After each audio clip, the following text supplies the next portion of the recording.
एक दिन राजकुमार सिद्धार्थ अपने चचेरे भाई देवदत्त के साथ बाग में घूमने के लिए गए। जहां सिद्धार्थ कोमल हृदय का बालक था, वहीं देवदत्त झगड़ालू व कठोर स्वभाव का था। सिद्धार्थ की सभी प्रशंसा करते थे, देवदत्त की प्रशंसा कोई नहीं करता था। इसलिए देवदत्त मन ही मन सिद्धार्थ से जलता था। जहां वे दोनों घूम रहे थे, उनसे थोड़ी ही दूरी पर एक हंस उड़ रहा था।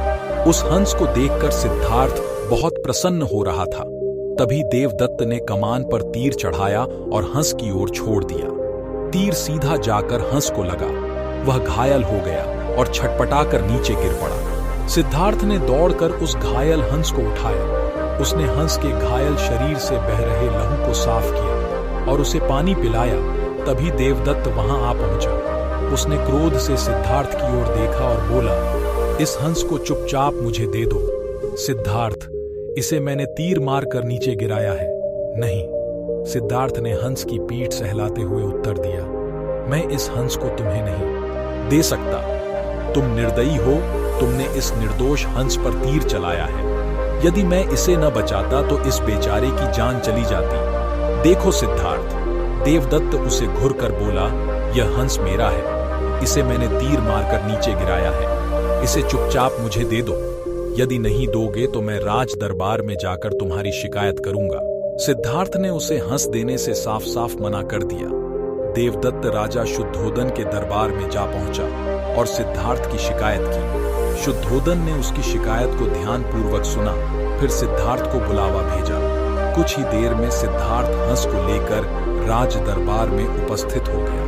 राज दरबार के ऊंचे सिंहासन पर राजा शुद्धोदन बैठे थे। आसपास के नीचे आसनों पर राज्य मंत्री तथा अन्य पदाधिकारी बैठे थे। कई सैनिक हथियार लिए द्वार के निकट खड़े थे।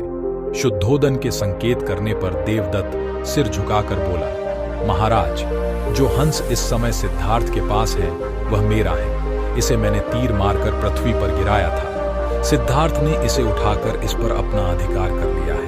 यह हंस मेरा है, कृपया इसे मुझे दिलाया जाए। राजा शुद्धोदन ने सिद्धार्थ की ओर देखा और बोलने की ओर संकेत दिया।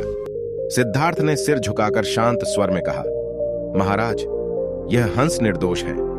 यह बिना किसी को कोई कष्ट दिए उड़ा जा रहा था। देवदत्त ने इसे तीर मारकर घायल कर दिया। मैंने इसका उपचार किया है, इसके प्राण बचाए हैं। मैं समझता हूं कि प्राण लेने वाले से अधिक प्राण बचाने वाले का अधिकार होता है। मैं आपसे प्रार्थना करता हूं कि यह हंस मेरे। सिद्धार्थ ने सिर झुकाकर शांत स्वर में कहा, महाराज, यह हंस निर्दोष है। यह बिना किसी को कोई कष्ट दिए उड़ा जा रहा था। देवदत्त ने इसे तीर मारकर घायल कर दिया।